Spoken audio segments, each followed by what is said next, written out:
Hello hello hello good morning மக்களே, எல்லாரும் எப்படி இருக்கீங்க? நீங்க கேட்டுட்டு இருக்கிறது த ஹிந்து எடிட்டோரியல் அனாலிசிஸ் ஸ்காட் கிளவர் ஸ்டைல்ல. உங்களோட பேசிட்டு இருக்கிறது உங்க மலர். டெய்லி பேப்பரை பார்த்து பயந்து ஓடுற காலத்துக்கு ஒரு ஃபுல் ஸ்டாப் வைக்கத்தான் இந்த புது முயற்சி. ஸ்டார்ட் பண்றதுக்கு முன்னாடி ஒரு சின்ன குட் நியூஸ். இன்னைக்கு நம்ம பார்க்க போற 2 எடிட்டோரியல்ஸ்லயும் இருக்கிற இம்பார்ட்டன்ட் vocabularies-ஓட ஒரு பிரீமியம் PDF-ஆ ரெடி பண்ணியிருக்கோம். அது உங்களுக்கு ஃப்ரீயா வேணும்னா கீழே டிஸ்கிரிப்ஷன்ல இருக்கிற நம்ம ஸ்கோர் கிளவர் டெலிகிராம் சேனல் லிங்கை கிளிக் பண்ணி ஜாயின் பண்ணிக்கோங்க. அங்க ஃப்ரீயா டவுன்லோட் பண்ணிக்கலாம். சரி, டைம் வேஸ்ட் பண்ணாம let's jump into the first editorial.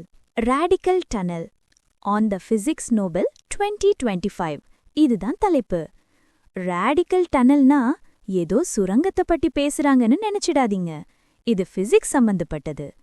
Subtitle: The Physics Nobel exemplifies value of enquiry not driven by immediate utility.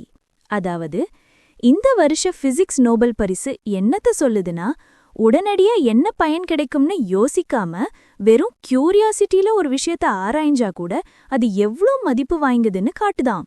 சரி, உள்ள போவோம். John Clark, Michel Devoret and John Martinez experiments in the 1980s proved that the strange laws of quantum mechanics could govern not just subatomic particles but entire circuits visible to the eye. John Clerk, Michel Deverett, John Martinez-னு 3 பேர். அவங்க 1980sல சில experiments பண்ணாங்களாம். அதுல என்ன prove பண்ணாங்கன்னா, quantum மெக்கானிக்ஸோட விசித்திரமான விதிகள்லாம் sub atomic particles, அதாவது கண்ணுக்கே தெரியாத சின்ன துகள்களை மட்டும் இல்லாம நம்ம கண்ணால பார்க்கக்கூடிய சர்க்கியூட்ஸை கூட கட்டுப்படுத்தும்னு நிரூபிச்சாங்க. என்ன ஒரு கண்டுபிடிப்பு! Their discovery of macroscopic quantum tunneling and energy quantization in an electric circuit won them the 2025 Physics Nobel Prize. அவங்க எதை கண்டுபிடிச்சாங்கன்னா, மேக்ரோஸ்கோபிக் குவாண்டம் டனலிங், அதாவது பெரிய அளவுல குவாண்டம் டனலிங் நடக்குதுன்றதையும் ஒரு எலக்ட்ரிக் சர்க்கியூட்ல ஆற்றல் எப்படி டிஸ்கிரீட்டா இருக்குன்றதையும் கண்டுபிடிச்சிருக்காங்க. இதுக்காக தான் அவங்களுக்கு 2025 பிசிக்ஸ் நோபல் பரிசு கிடைச்சிருக்கு. This marks a significant interval since quantum mechanics last directly featured in a physics Nobel. ரொம்ப வருஷம் கழிச்சு குவாண்டம் மெக்கானிக்ஸ் சம்பந்தப்பட்ட ஒரு விஷயத்துக்கு நேரடியா நோபல் பரிசு கொடுக்கப்படுது. Noticeable given the field's enduring vitality. ஏன்னா இந்த குவாண்டம் மெக்கானிக்ஸ் ஃபீல்டு எப்பவுமே ரொம்ப செயலிலா லைவ்லியா இருக்கக்கூடிய ஒரு துறை. And at a time when the world anticipates profound revolutions in computing and communications. அதோட கம்ப்யூட்டிங்லயும் கம்யூனிகேஷன்ஸ்லயும் பெரிய புரட்சிகள் வரும்னு உலகம் எதிர்பார்த்துட்டு இருக்கிற எந்த நேரத்துல இந்த பரிசு வந்திருக்கு.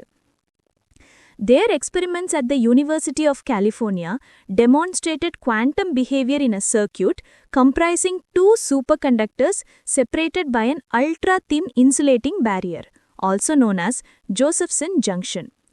கலிஃபோர்னியா பல்கலைக்கழகத்துல இவங்க செஞ்ச சோதனைகள்ல 2 சூப்பர் கண்டக்டர்ஸ் நடுவுல ரொம்ப மெல்லுசான, அதாவது அல்ட்ரா தின்னான ஒரு இன்சுலேட்டிங் பேரியரை போட்டிருந்தாங்க.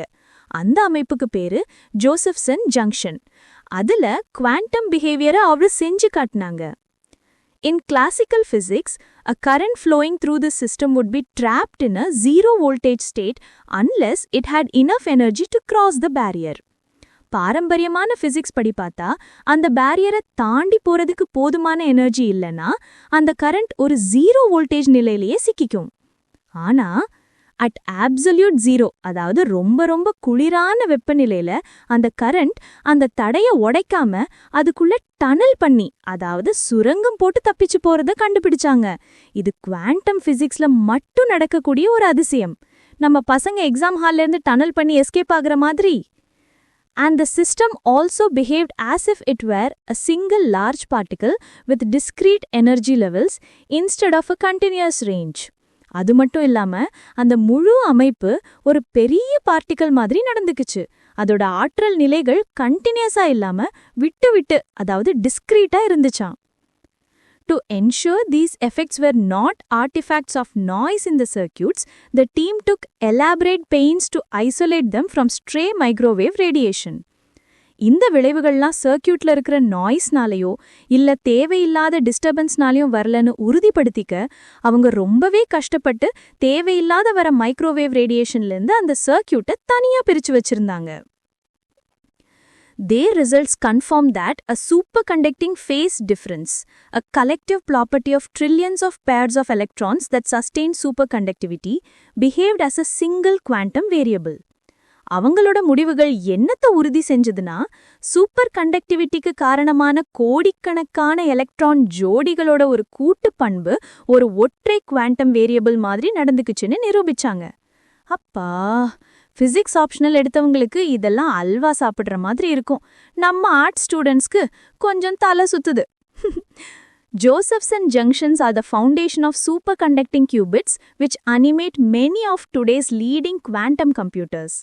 இந்த ஜோசப்சன் ஜங்ஷன்ஸ் தான் இப்போ இருக்கிற பல முன்னணி குவாண்டம் கம்ப்யூட்டர்ஸுக்கு உயிர் கொடுக்கிற சூப்பர் கண்டக்டிங் கியூபிட்ஸ்.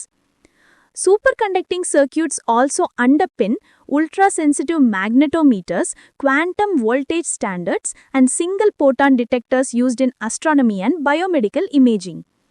அது மட்டும் இல்லாம இந்த சூப்பர் கண்டக்டிங் சர்க்கியூட்ஸ் ரொம்ப சென்சிட்டிவான மேக்னெட்டோமீட்டர்ஸ், குவாண்டம் வோல்டேஜ் ஸ்டாண்டர்ட்ஸ், அப்புறம் அஸ்ட்ரானமிலையும் பயோமெடிக்கல் இமேஜிங்லையும் பயன்படுத்துகிற சிங்கிள் போட்டான் டிடெக்டர்ஸுக்கும் அடித்தளமா இருக்கு.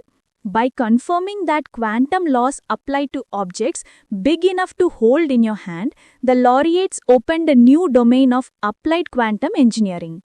கையில பிடிக்கிற அளவுக்கு பெரிய பொருட்கள்லையும் குவாண்டம் விதிகள் செயல்படும்னு உறுதிப்படுத்தியதன் மூலமா இந்த பரிசு வாங்கினவங்க அப்ளைட் குவாண்டம் என்ஜினியரிங்னு ஒரு புது களத்தையே திறந்து வச்சுட்டாங்க. Today the challenge is not to prove that macroscopic quantum behavior exists, but to preserve it long enough to be useful. இன்னைக்கு இருக்கிற சவால் என்னன்னா பெரிய அளவுல குவாண்டம் பிஹேவியர் இருக்குன்னு நிரூபிக்கிறது இல்ல, ஆனா அந்த குவாண்டம் நிலைய அது பயனுள்ளதா இருக்கிற அளவுக்கு கொஞ்ச நேரம் நீடிக்க வைக்கிறது தான் பெரிய சேலஞ்ச்.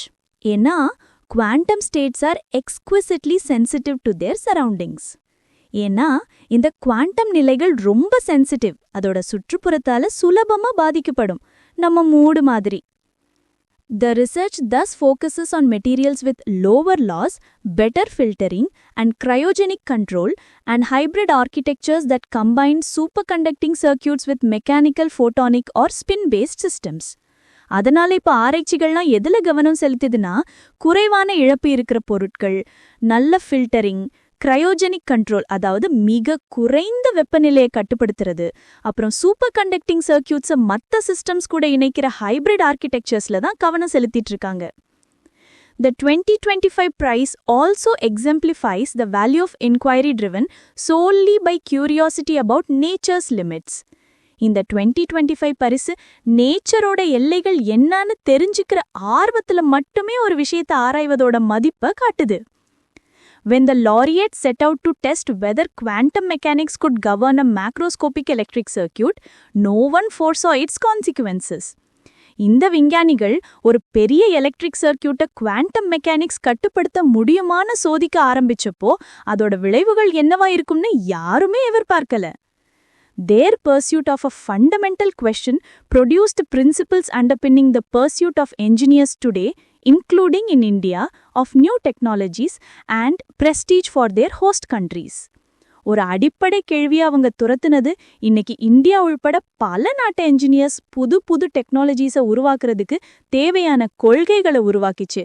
அதோட அவங்க வேலை செஞ்ச நாடுகளுக்கும் பெரிய பெருமையா தேடி தந்துச்சு. வாவ், அடடடா, அறிவியல் உலகம் எவ்வளோ பெருசு பாத்தீங்களா? ஓகே ஆஸ்பிரன்ஸ், ஒரு சின்ன break. vocabulary, idioms and phrases, phrasal verbs இதெல்லாம் படிச்சு மறந்து போகுதா? இனி அந்த கவலையே வேண்டாம். கூகுள் பிளே ஸ்டோர்ல இருக்கு நம்ம ஸ்கோர் கிளவர் ஆப். அதுல நாங்க யூஸ் பண்ற யூனிக் லேர்னிங் டெக்னிக் மூலமா நீங்க ஒரு தடவை படிச்சா போதும், லைஃப் லாங் மறக்கவே மறக்காது. சோ உடனே போய் ஆப்பை டவுன்லோட் பண்ணுங்க. இன்னொரு விஷயம், இந்த பொது முயற்சி உங்களுக்கு எப்படி இருக்கு? உங்க ஃபீட்பேக்கு கமெண்ட்ல சொல்லுங்க. உங்க ஒரு கமெண்ட்டும் லைக்கும் ஷேரும் தான் எங்களை இன்னும் பெட்டரா கான்டென்ட் கொடுக்க மோட்டிவேட் பண்ணும். ரொம்ப எஃபர்ட் போட்டு இதெல்லாம் பண்றோம். ஸோ ப்ளீஸ் உங்க சப்போர்ட்டை லைக், ஷேர் அண்ட் சப்ஸ்கிரைப் மூலமா காட்டுங்க. ஓகே, பிரேக் முடிஞ்சது. Let's get back to business. அடுத்த எடிட்டோரியல் கொஞ்சம் சீரியஸான topic. Title: release Wangchuk on Sonam Wangchuk and the National Security Act. வாங்சுக்கை விடுதலை செய்யுங்கள், சோனம் வாங்சுக் மற்றும் தேசிய பாதுகாப்பு சட்டம் பற்றியது. Subtitle: Detention of peaceful activists does not serve national interest. அமைதியான முறையில போராடுற ஆக்டிவிஸ்ட்டை கைது பண்றது நாட்டு நலனுக்கு நல்லதில்லைன்னு சொல்றாங்க. Let's dive in. The basis of good governance and democracy is that it provides enough leeway and wherewithal to address issues related to national security. ஒரு நல்ல ஆட்சிக்கும் ஜனநாயகத்துக்கும் அடிப்படை என்னன்னா, அது தேசிய பாதுகாப்பு சம்பந்தப்பட்ட பிரச்சனைகளை சமாளிக்க போதுமான நெகிழ்வுத்தன்மையும் வழிமுறைகளையும் கொடுக்கணும். The smart way to address a problem that started as a legitimate demand for greater autonomy in governance is not by misusing laws that allow for preventive detention against peaceful dissenters, but by finding a route to defuse it. ஒரு நியாயமான கோரிக்கையா ஆரம்பிச்ச ஒரு பிரச்சனைய, அதாவது ஆட்சியில அதிக சுயாட்சி வேணும்னு கேட்டதை ஸ்மார்ட்டா கையாளணும்னா, அமைதியா எதிர்ப்பு தெரிவிக்கிறவங்களுக்கு எதிரா தடுப்பு காவல் சட்டங்களை தவறா பயன்படுத்துறது சரியான வழி இல்ல. அதுக்கு பதிலா அந்த பிரச்சனையை தணிக்கிறதுக்கு ஒரு வழியை கண்டுபிடிக்கணும். That does not mean that those who indulged in violence and arson in Ladakh during the protest for statehood and 6th schedule status should be spared the long arm of the law.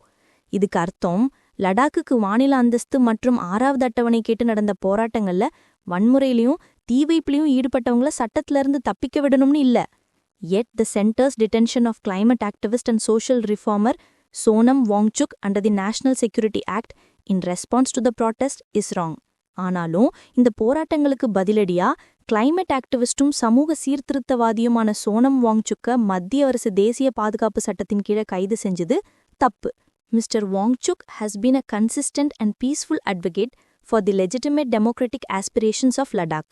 திரு வாங்சுக் லடாக்கோட நியாயமான ஜனநாயக கோரிக்கைகளுக்காக தொடர்ந்து அமைதியான முறையில குரல் கொடுத்துட்டு வராரு, which have found resonance across Leh and Kargil districts as well as religious, ethnic and political identities. அவரோட குரல் லே மற்றும் கார்கில் மாவட்டங்கள்ல மதம், இனம், அரசியல்னு எல்லா அடையாளங்களையும் தாண்டி மக்கள் கிட்ட ஒரு தாக்கத்தை ஏற்படுத்தியிருக்கு. His recourse to non-violent dissent with sustained agitations for a legislature to address Ladakh's environmental and livelihood concerns is in keeping with the historical ethos of Indian politics established during and after the freedom movement. லடாக்கோட சுற்றுச்சூழல் மற்றும் வாழ்வாதார பிரச்சனைகளை தீர்க்க ஒரு சட்டமன்றம் வேணும்னு கேட்டு அவர் வன்முறையற்ற வழியில தொடர்ச்சியா போராட்டங்கள் நடத்துறது நம்ம சுதந்திர போராட்ட காலத்திலயும் அதுக்கு பிறகும் உருவான இந்திய அரசியலோட வரலாற்று நெறிமுறைகளுக்கு பொருத்தமாதான் இருக்கு. Invoking a law that is intended to counter a threat to the security of the Indian state against a peaceful dissenter reveals a problematic intolerance for democratic expression. இந்திய நிலை பாதுகாப்புக்கு அச்சுறுத்தலா இருக்கிறவங்களை எதிர்க்கிறதுக்காக கொண்டு வந்த ஒரு சட்டத்தை அமைதியா எதிர்ப்பு தெரிவிக்கிற ஒருத்தர் மேல பயன்படுத்துறது ஜனநாயக கருத்துரிமை மேல இருக்கிற ஒரு பிரச்சனைக்குரிய சகிப்புத்தன்மையின்மையை காட்டுது. கரெக்டா சொன்னாங்க. In recent judgments, the Supreme Court of India has repeatedly clarified that a clear distinction must be made between a law and order issue and a threat to public order.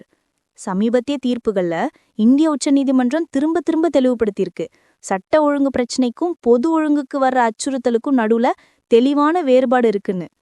The NSA, which is meant to address public order, pertains to acts that disturb the even tempo of the life of the community.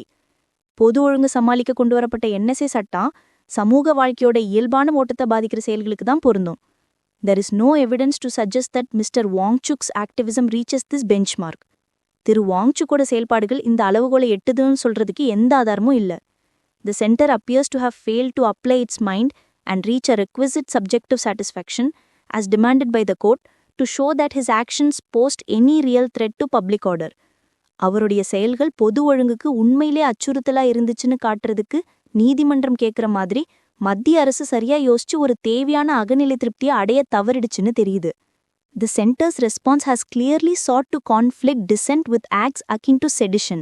மத்திய அரசோட இந்த நடவடிக்கை மாற்று கருத்து சொல்றதையும் தேச துரோக மாதிரியான செயல்களையும் ஒன்னா சேர்த்து குழப்ப பாக்குது. Mr. Wangchuk's case is not isolated. திரு வாங்சுக்கோட வழக்கு ஒன்றும் தனிப்பட்டதல்ல. As in the past, similar acts were used to stifle dissent and bypass due process, as it was the case with the detention of Kashmiri politicians following the abrogation of the special status of erstwhile Jammu and Kashmir.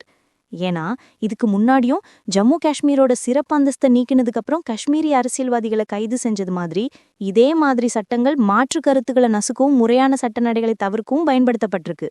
லடாக்கோட aspiration for self governance ரொம்ப ஜெனுவினானது. அதுக்கு மத்திய அரசு ரொம்ப நுணுக்கமாகவும் பச்சாதாபத்தோடவும் பதிலளிக்க வேண்டியது அவசியம். மோர்சோ is a sensitive border region. முக்கியமாக அது ஒரு பதட்டமான எல்லை பகுதிங்கிறதால இது ரொம்ப முக்கியம். So the center must revoke Mr. Wangchuk's detention immediately and re-engage in a meaningful dialogue with the people of Ladakh. மத்திய அரசு திரு வாங்சுக்கோட கைதை உடனே ரத்து செஞ்சுட்டு லடாக் மக்களோட அர்த்தமுள்ள பேச்சுவார்த்தையை மறுபடியும் தொடங்கணும். Not doing so will only precipitate another crisis. அப்படி செய்யலைன்னா அது இன்னொரு நெருக்கடியை தான் உருவாக்கும். That's the end of the second editorial. ரெண்டுமே சூப்பரான தாட் ப்ரோவோக்கிங் எடிட்டோரியல்ஸ் இல்லையா? ஆல்ரைட் மக்களே, இன்னைக்கு செஷனோட முடிவுக்கு வந்துட்டோம். But wait, the fun is not over yet. உங்களை டெஸ்ட் பண்ணாமல் விடுவோமா? டெய்லி நம்ம ஸ்கோர் கிளவர் டெலகிராம் சேனலில் நடக்கிற எடிட்டோரியல் vocabulary பற்றி தெரியுமா? அதுதான் IPL ஃபார் எடிட்டோரியல் vocabulary. ஷார்ப்பாக சாயங்காலம் 7 மணிக்கு இன்னைக்கு நம்ம பார்த்த எடிட்டோரியல்ஸ்லேருந்து vocab quiz நடக்கும். மந்த்லி லீக்ஸ், ஸ்கோர்ஸ், ரிவார்ட்ஸ்னு செம்ம எக்ஸைட்டிங்காக போகும். ஸோ உங்கள் vocabulary பவரை டெஸ்ட் பண்ணி லீடர் போர்டில் டாப்பில் வர கீழே டிஸ்கிரிப்ஷனில் இருக்கிற லிங்க்கை கிளிக் பண்ணி உடனே சேனலில் ஜாயின் பண்ணுங்கள். நாளைக்கு வேற 2 எடிட்டோரியல்ஸோட உங்கள் மலர் உங்களை சந்திக்கிறேன். அது வரைக்கும் keep learning, keep scoring with Score Clever. Bye by.